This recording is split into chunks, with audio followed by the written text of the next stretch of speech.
Esse é um fenômeno também que está aí Na em alta, verdade, vários assim, recursos. a gente que tá aí trabalha com a Itália há muito tempo, né? Independente se são empresas privadas ou públicas, né? A Itália vive ressuscitando algumas teses para bloquear o nosso direito. Foi o que eu falei anteriormente, né? Ou seja, mude a lei. Fácil, né? Enquanto não mudar a lei, a gente segue o baile. Exato. Então, esse é um tema que já foi julgado lá em 1907, se eu não me engano, Corte de Cassazione de Nápoles. improcedente, justamente. Agora ressuscitaram há mais, eu acho que não tem uns 5, 6 meses, eu acho. Um pouco mais. Pouco mais. Acho que menos Acho de que um um pouco ano. mais. É. Menos de um ano, mas é um pouco mais. Ressuscitaram a tese de que em 1889, né, se proclamou aí República a Brasileira. República e precisava se criar um povo, né? Esse povo precisava votar, precisava lutar. Então eles decretaram que quem estava no Brasil nessa data era brasileiro, a menos que se manifestasse em contrário. Agora, você imagina que hoje, em 2021, 2022, as pessoas não conseguem atualizar o seu AIRE, porque Exato. não acham a informação. O que dirá em 1889, eu falar, tudo bem, tô aqui, eu quero continuar italiano, tá? O cara tá na lavoura, né? Chegou da Itália aí achando que ia conquistar a América, deram uma enxada, Exato. uma trilha cheia de mato, e Se ele foi vira. conquistar a América, né? Muitos analfabetos, né? Não, grande parte deles, né, analfabetos de língua, de estudo mesmo, né? Sim, de Muitos tudo, agricultores. Agricultores, né? Então, assim, eles pegaram a enxadinha deles, né, e foram embora. Então, assim, ninguém voltou para dizer que não estava de acordo, né?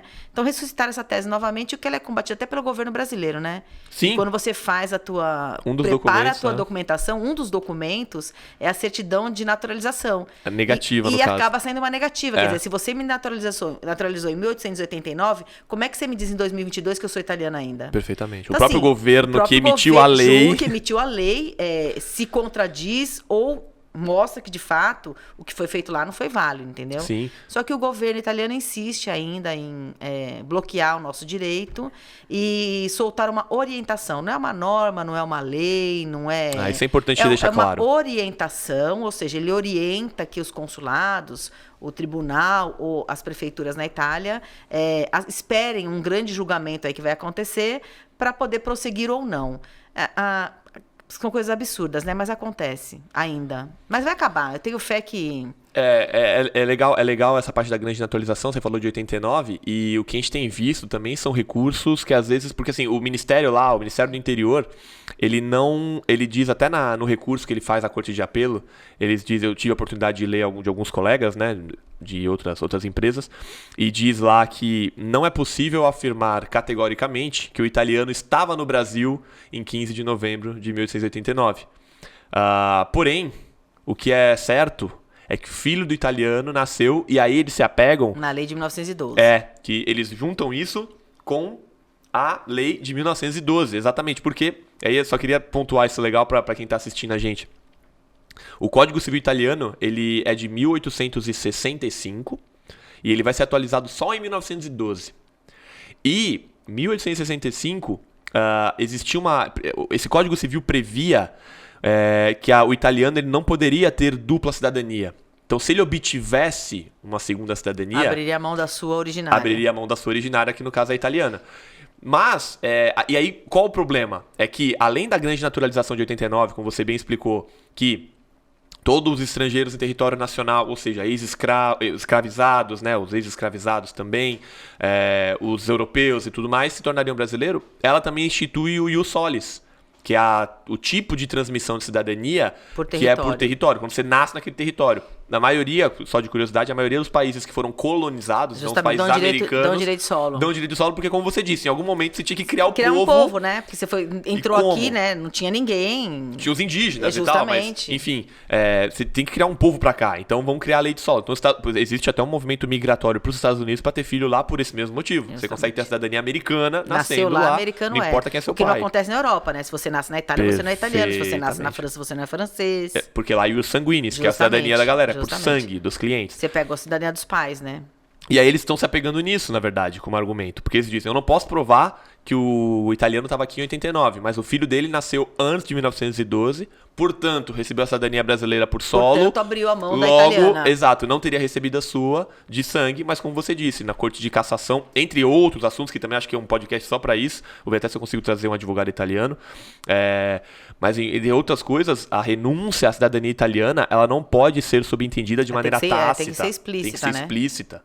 Eu não posso negar a cidadania italiana porque eu recebi uma outra cidadania sem que eu tenha vontade. Fora que a lei italiana é clara, que se você não quiser mais cidadania, você tem que ir até de frente a um órgão público italiano, E declarar, um ufficiale, um oficial, e declarar que você não quer e passar por um processo administrativo. Então, não é que, se vocês não se manifestarem em 2 anos, vai virar brasileiro. Justamente. Na época mesmo, não só a Itália, porque a gente está falando aqui de cidadania italiana, mas não só a Itália. Você consegue puxar registros históricos de jornais da época, França, Portugal, Espanha, Itália. Vocês têm que entender o seguinte, né? A galera, historicamente falando, muitas pessoas vieram para o Brasil através do Porto de Gênova, certo? E o que eles faziam os italianos chegavam lá em família e eles protelavam para aquela pessoa sair, para que aquela pessoa para deixar o dinheiro lá em hospedagem e tudo mais. Pobre ainda. Exatamente. E eles tentavam fazer de tudo pro cara vir sozinho.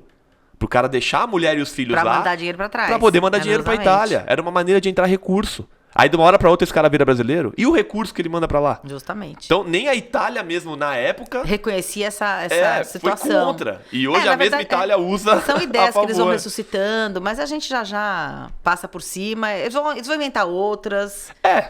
A turbulência vai sempre existir. Quem trabalha com a Itália né? não tem um minuto de sossego. Olha, eu trabalho com tradução, mas a gente vê cada cliente desesperado. A burocracia nasceu lá, né? Em nasceu Roma, lá, né? Justamente. Exatamente. Nós somos formados pela burocracia romana, filosofia, valores cristãos e filosofia grega, né? Mais ou menos isso é que forma a nossa sociedade aqui. É por aí. E o Fernando colocou assim: qual a opinião da Società em relação à mudança na lei de cidadania em 2022? Eu acho que ele quis dizer dos tribunais. Justamente. Que agora em junho, julho vai mudar, também ouviu dizer, né, que vai ter essa grande demanda de processos judiciais acabou gerando um problema no Tribunal de Roma, né? Que está atolado de processos e nem eles estão cumprindo o que diz a lei. Quer dizer, a gente sai dos consulados para o processo judicial para cumprir o que a lei diz, que são 730 dias ou 2 anos, né? E a gente vê vários processos que estão demorando 3 anos e meio para serem julgados, né? Então, eles tentaram aí com isso, vão tentar, né? Não sei qual vai ser digamos que vai ter um boi de piranha aí, eu não quero ser eu. Não, pelo amor de Deus. Entendeu? Então, assim, vai ter uma mudança aí, eles vão regionalizar esses processos nos 20 tribunais regionais das 20 regiões do antenato, ou seja, do seu dante causa. Então, se ele nasceu em Fuscaldo, que é o meu caso, vai ser julgado no tribunal ali da Calábria, deve ser Cosenza. Tribunal. Capital acho que é Cosenza. O que eu li, desculpa te interromper, o pouco que eu li é que serão tribunais regionais de locais e que tenham a corte de apelo. Então, aqueles tribunais muito pequenos não vão receber esse tipo de processo. Tem que ser tribunais que tenham... normalmente de capo provincia, que eles chamam, né? Dos capoluogo. Capoluogo, capo provincia, exatamente. Então, quem nasceu no Vêneto vai para Veneza, quem nasceu no Lácio vai continuar em Roma, quem nasceu na Ligúria vai para Gênova. Eles vão, a ideia não é de toda má, porque vai acabar pulverizando esses processos. A tendência deveria ser uma diminuição no tempo de espera, né? Porém, vão ser julgados por juízes que talvez não tenham a mesma... expertise dos que estão em Roma atualmente, que julgam isso há muito tempo, né? Então eu digo que é uma faca aí de 2 gumes, né? Pode diminuir o prazo, pode ter uma resposta negativa. Mas, foi o que eu falei, não quero ser o boi de piranha. Vamos deixar alguns colegas irem na frente. Depois a gente protocola. Ter os seus processos, depois a gente vê como é que fica. Porque em tese, do que eu tava lendo, pelo menos o contato que a gente tem com o pessoal lá na Itália, né? O que a gente estava percebendo é que não mudou, o Código Civil italiano foi alterado em diversos pontos. O que interessa para o mundo da cidadania é esse, que agora não é mais o Tribunal de Roma o responsável por todos os processos voltados à área de cidadania, e sim, como você disse, por onde nasceu o italiano. E tiveram 2 decorrências disso, pelo menos que a gente saiba, né? Primeiro é que a grande maioria da imigração que veio para o Brasil é do Vêneto. Ou seja, Veneza vai ficar pior que Roma. O Tribunal de Veneza já falou, não damos conta. Não tem a estrutura que tem em Roma. E assim, grande parte da... Eu acho que 60%, 70% da imigração ela, veio do Vêneto, né? Tu pega assim, 60%, 70% veio do Vêneto. E o do mercado da cidadania deve ser por aí, 60%, 70% são de brasileiros, porque tem que lembrar que os americanos também tiveram bastante imigração. Venezuela teve bastante imigração.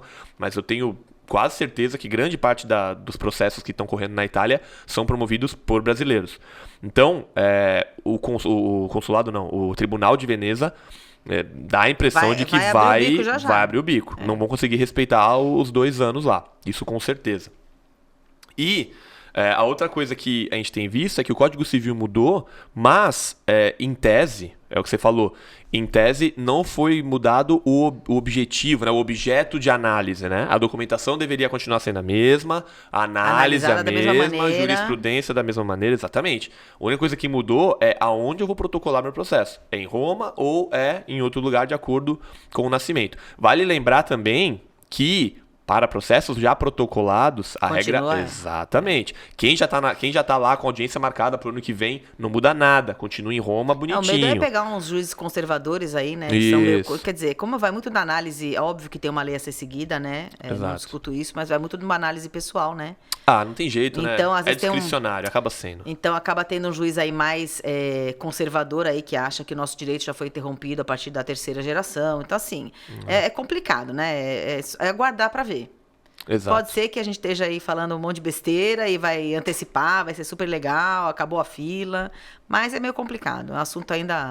Eu fico um pouco assustado porque, entre aspas, né, não é querendo colocar pânico em ninguém, se eu fosse italiano, eu aceleraria o máximo possível para tentar protocolar antes. É melhor o demorado, que a gente já tem jurisprudência, do que... mais confiável. Mas assim, não acho que acabou o mundo. Eu acho que eu aceleraria. Se não der pra acelerar, amém, é o que você falou. Vamos pro que dá. Porque também, se for negado, você tem segunda instância, terceira instância. Tem os consulados ainda, tem os consulados. Vale lembrar que o processo judicial nada tem a ver com o consulado. Então, ainda que o judicial seja negado, você continua na fila e você vai ser atendido pelo consulado. Você não perde seu direito. Você perdeu aquele protocolo daquele processo. Perfeitamente. O direito permanece. Isso é muito importante. E a pessoa... buscar, né? Buscar informação, buscar se inteirar do que está acontecendo. Como eu acho que o que você disse resume muito, né?